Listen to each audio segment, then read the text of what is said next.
नाज़रीन, रीजन बहुत बड़े क्राइसिस के अंदर जा चुका है इस वक्त, जब वो एम्बेसीज को बंद किया जा रहा है, एयरपोर्ट्स को बंद किया जा रहा है, और दुबई का एयरपोर्ट इस वक्त बंद कर दिया गया है, एयर स्पेस को बंद किया जा रहा है। आप देखेंगे दुबई का जो एयरपोर्ट है उसका मतलब यह है कि एशिया और यूरोप का राब्ता आपस में फिजाई राब्ता समय कट गया। इसका मतलब यह है क्योंकि अगर आप एशिया से यूरोप जा रहे हैं तो भी आप वाया दुबई जा रहे हैं, और अगर आप यूरोप से एशिया आ रहे हैं तो भी वाया दुबई आ रहे हैं। यानी बहुत मेजर जो रोल है वो दुबई का है, यूएई का है एशिया और यूरोप के दरमियान ट्रैवलिंग के हवाले से।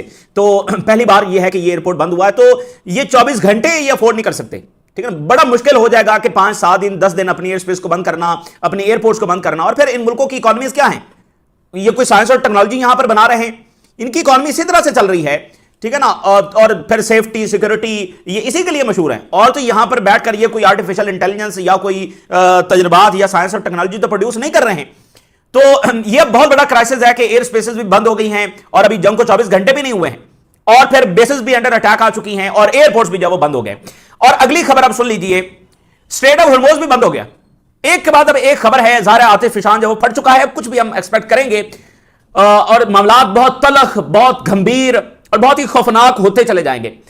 अच्छा, स्ट्रेट ऑफ हॉर्मुज़ बंद हो गया, लेकिन बंद कैसे हुआ ये बात बड़ी इंटरेस्टिंग है कि डायरेक्टली कोई ईरानी फौज ने जैसे आकर बंद करना था नेवी ने, वो नहीं किया। अभी तक ईरान ने स्ट्रेट ऑफ हॉर्मुज़ में किसी टैंकर पर एक हमला भी लॉन्च नहीं किया, उसके बावजूद स्ट्रेट ऑफ हॉर्मुज़ बंद हो गया। कैसे? तमाम जो बड़ी ऑयल शिपिंग कंपनीज हैं और बाकी कंपनीज जो बाकी इंपोर्ट एक्सपोर्ट कर रही हैं, उन्होंने अपनी तमाम शिपिंग सर्विसेज जो हैं वो स्ट्रेट ऑफ हॉर्मुज़ से बंद कर दिए। सिर्फ ऑयल फ्लो बंद नहीं किया है, बल्कि जो शिपिंग सारी सर्विसेज हैं, यानी बाकी हर एक सप्लाई चेन में हर एक चीज आ रही है, जा रही है, तो वो सारा खत्म हो गया, वो सस्पेंड कर दिया उन्होंने। अब यहां पर ना ही कमर्शियल शिप्स गुजरेंगे, ना ही ऑयल टैंकर्स गुजरेंगे, स्ट्रेट ऑफ हॉर्मुज़ से गुजर नहीं सकते। उन्होंने अपनी शिपिंग जो वो कैंसिल कर दी है, जैसे रेड सी से जो कैंसिल की थी।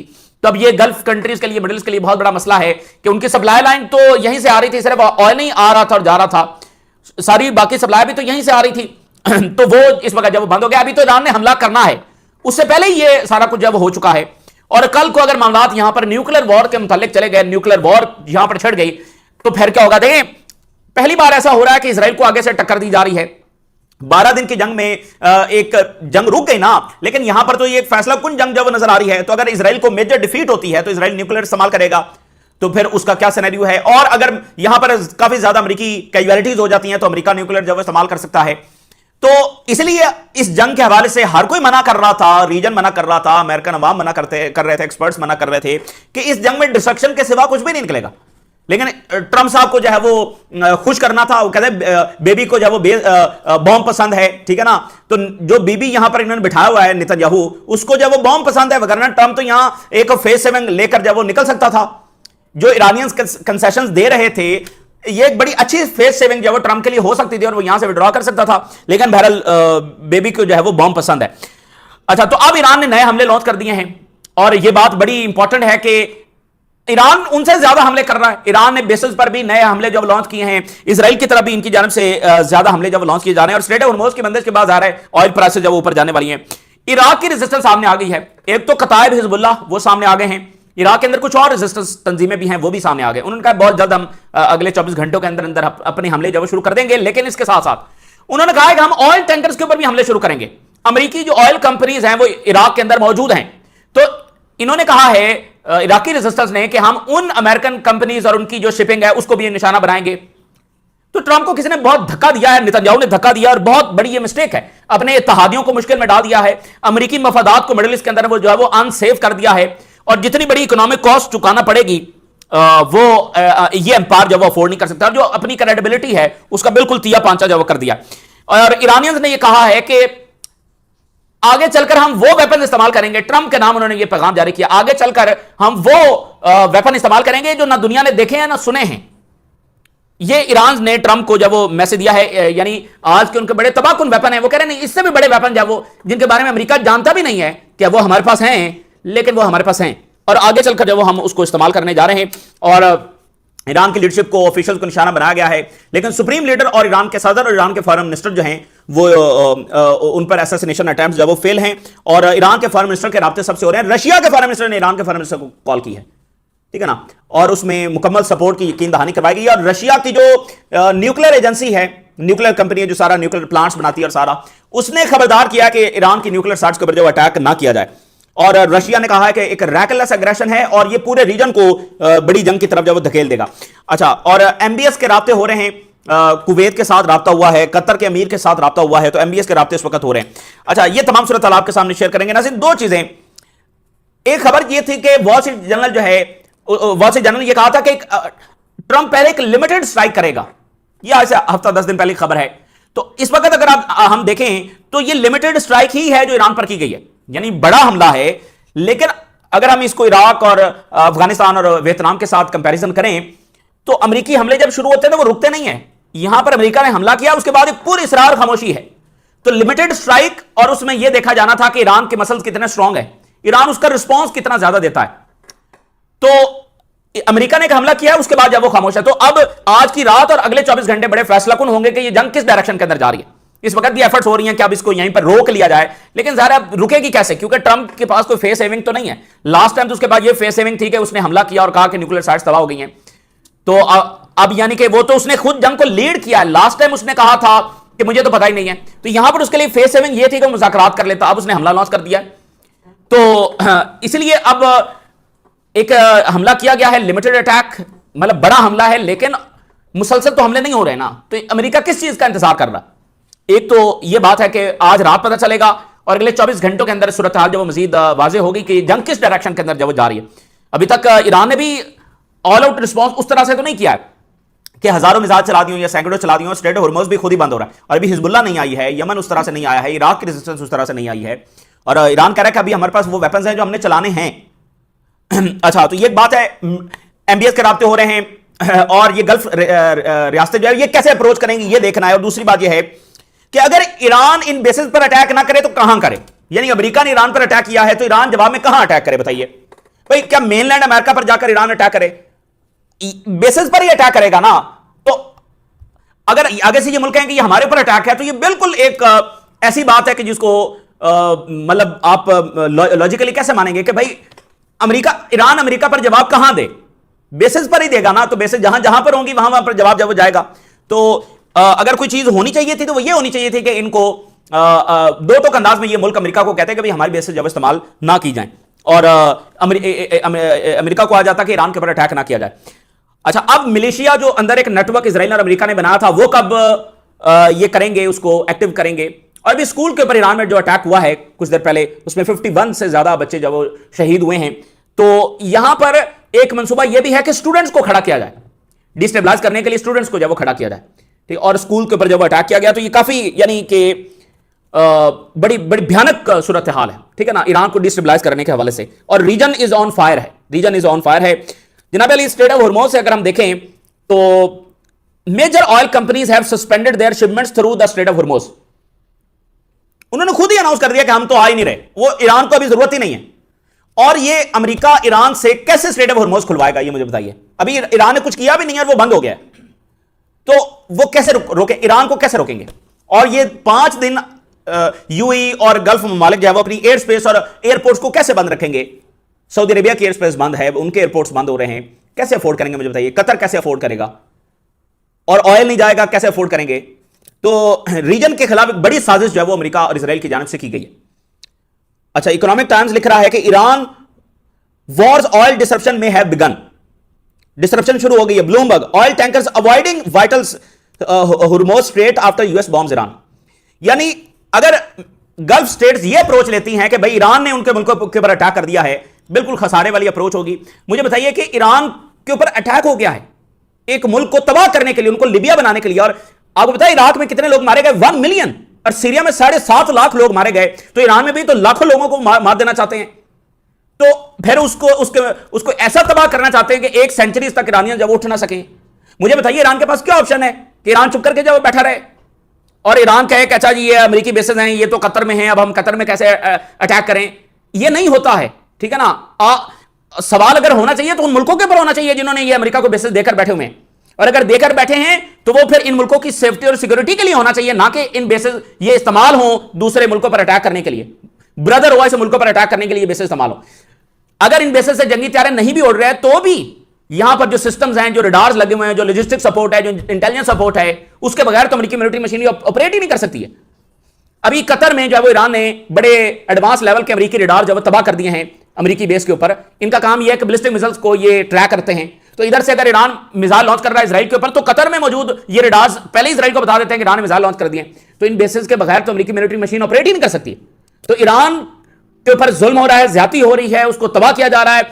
अब एक स्कूल पर हमला करके 52 जो स्टूडेंट्स हैं उनको शहीद कर दिया गया है, उसमें खवातीन भी शामिल हैं, ठीक है ना। तो ईरान इसके जवाब में क्या करे बताइए। और अभी तक मिडिल ईस्ट में किसी ने और ओआईसी वर्ल्ड में किसी ने उस तरह से कंडेम नहीं किया है ईरान पर इस हमले को और जारियत को। तो अब ये आपस में राब्ते कर रहे हैं, देखते हैं कि ये क्या अप्रोच है वो लेते हैं। और क्राइसिस जो है वो बढ़ रहा है मिडिल ईस्ट के अंदर। और जो इराक की रेजिस्टेंस है, इराक में 2, 4, 5, 6 तंजीमें हैं, जिसमें सबसे बड़ी कताब हिज़्बुल्लाह है, वो सामने आ गए। उन्होंने कहा बहुत जल्दी हम हमले शुरू कर रहे हैं। कुछ और तंजीमें उन्होंने ये कहा है कि इराक के अंदर जो शेवरॉन अमेरिकी कंपनी मौजूद है, ये अब इसके जो ऑपरेशंस हैं, इनकी शिपिंग है, ये सारी सप्लाई है, ये हमारे निशाने पर होगी। और इसके जो ऑयल टैंकर्स हैं ये हमारे निशाने के ऊपर होंगे। तो अब इराक के अंदर ये नया क्राइसिस जब शुरू हो गया है, ठीक है ना। तो ट्रंप को ये बिल्कुल जंग जब सूट नहीं करती थी, लेकिन बहरहाल उसने फैसला किया। कतार Hezbollah we will soon begin attacking the American bases in response to their aggression. उन्होंने कहा हम भी अमेरिकी बेस, तो वो कहां पर अमेरिकी बेस में निशाना बनाएंगे। और अगर मिसाल के तौर पर गल्फ स्टेट्स कहते हैं ये हमारे पर अटैक हुआ है और वो ईरान पर हमला लॉन्च कर देती हैं, जो कि नहीं कर सकते, तो पहले तो उनसे सवाल यह भी होगा कि जो कतर पर इसराइल ने अटैक किया था और जहरियत की थी, उसका जवाब इन्होंने क्या दिया था। और अभी तक जो ईरान ने अटैक किया है वो बिल्कुल प्रिसाइजली उन अमेरिकन बेसिस के ऊपर दिया है। और इसराइल का हमला कतर में अमेरिकी बेसिस पर नहीं था, ठीक है ना, अमेरिकी बेसिस पर नहीं था। अच्छा, नेटो, अब नेटो क्या करेगा। अभी नेटो जो है वो अमेरिका कहे कि देखिए हमारे ऊपर जो अटैक हो गया है, नेटो भी आया। और नेटो तो बड़ा इस वक्त एक्साइटेड है इस जंग को ज्वाइन करने के लिए। तो जनाब अली, ये एक आलमी जंग, ये आप समझ लें कि आलमी जंग की तरफ सूरत हाल को धकेला गया। बाकी पूरी दुनिया में ऑलरेडी डिस्टेबलाइजेशन है और मिडिल ईस्ट में वो इतना बड़ा कटा खोल के बैठ गए हैं, इतना बड़ा पिंडोरा बॉक्स खोल कर बैठ गए हैं, जिसका पता ही नहीं है कि वो आगे किस डायरेक्शन में जाएगा।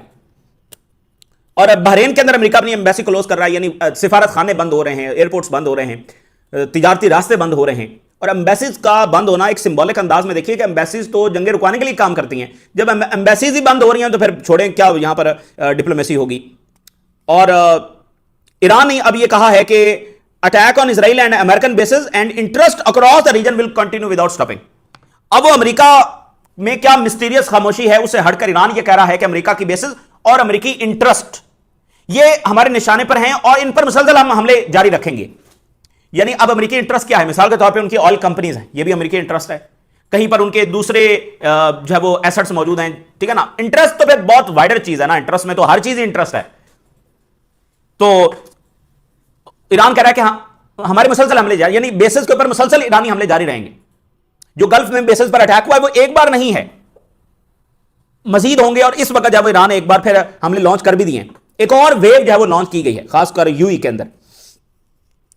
तो a devastating missile will soon reach the Israeli bases and facilities inside occupied Palestine. एक और डिवास्टेटिंग वो कह रहे हैं कि हम बैच लॉन्च कर रहे हैं जो बहुत जल्द इजराइल पहुंचेगा।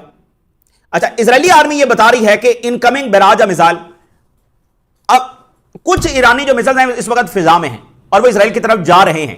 इजरायली आर्मी ने उसको डिटेक्ट किया है और फौरी तौर पर शेल्टर्स में जाने का ऑर्डर दिया है और कहा है कि बहुत जल्द एक बैराज ऑफ मिसाइल जब वो ईरान का पहुंच रहा है। यूई ने कहा है कि हमारे पर अमेरिकी यानी जो बेसेस हैं वहां पर न्यू वेव ऑफ मिसाइल जब लॉन्च की गई है, new wave of missile Iran ने लॉन्च कर भी दिया और वो ये कह रहे हैं कि हम बेसेस के ऊपर हमले जारी रखेंगे। तो अब ये रोज यानी हर अगर अगले घंटों में फिर इन बेसिस पर अटैक होता है, कल फिर होता है, तो ये मामला किस तरफ जाएगा। ये तो सिर्फ तबाही तबाही है। So the attack on Israel, American bases and interest across the region will continue without interruption. Fars news, बगैर किसी रुकावट के हमारे हमले जारी रहेंगे। और सीनियर ईरानी ऑफिशियल ये कह रहे हैं कि हमारे पास वाइड रेंजिंग ऑप्शंस मौजूद हैं कि जवाब कैसे देना है। सिर्फ बेसिस हमारा निशाना नहीं है, हमारे पास वाइड रेंजिंग ऑप्शंस हैं। हम बहुत सारे तरीकों से और डाइवर्स तरीकों से जवाब देंगे और देयर इज पॉसिबिलिटी कि जंग बड़ी लंबी होने वाली है।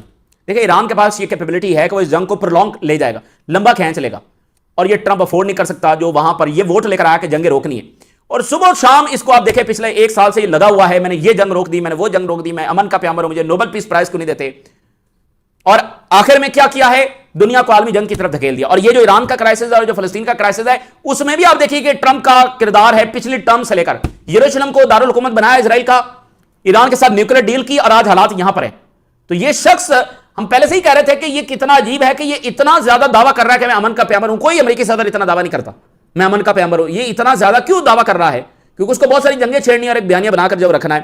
तो ओआईसी के लीडर्स हैं वो भी इसके चकमे में आए हैं और कईयों ने खुशामद की है। ओआईसी लीडर्स ने जाकर नहीं कहा ट्रंप को जी हम तो नोबेल पीस प्राइज के लिए आपको नामजद करते हैं। आज वो जरा सामने आए ना और जवाब दें। ये आपके अमन के प्यामर ने जब वो ईरान में अटैक किया है, वहां पर सैकड़ों शहादतें हो गई हैं, अभी तक 52 जो ईरानी तुलबा हैं वो शहीद हो गए हैं। तो ये अब भी देंगे नोबेल पीस प्राइज ट्रंप को? तो आए वो जरा, ओआईसी के लीडर जब शर्म शेख में खड़े होकर ट्रंप साहब को नोबेल पीस प्राइज के लिए नामजद कर रहे थे, तो वो आए और जरा जवाब दें कि अभी क्या ये अमन का प्यामर है और जंगों को उनके बॉर्डर्स तक जब वो ले आया है। तो Israel dream will not come true. Israel का जो ख्वाब है ईरान को डिस्ट्रॉय करने का, वो पूरा नहीं होगा।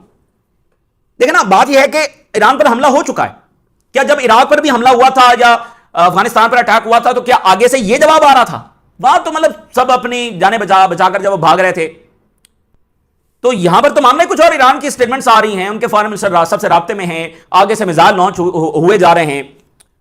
तो ये इतना आसान नहीं होगा, ईरान को डिस्ट्रॉय करना इतना आसान नहीं होगा। ईरान ये कह रहा है कि उसने FP-132 रडार है, ये बड़ा यूनिक रडार है, इसकी 5000 किलोमीटर जब रेंज है। ये इराक में कतर के अंदर ये स्टेशन था। इसके साथ यूनिक इसकी जो कैपेबिलिटीज हैं, जो कि बैलिस्टिक मिसाइल को भी ट्रैक कर सकता है, हमने इसको डिस्ट्रॉय किया कंप्लीटली। कतर में अमेरिकी रडार्स डिस्ट्रॉय कर दिया ईरान ने, जो बैलिस्टिक मिसाइल को ट्रैक करते हैं। ईरान अगर इसराइल पर अटैक करता है तो ये रडार इसराइल को बताएंगे कि भाई यहां से बैलिस्टिक मिसाइल जब आ रहे हैं।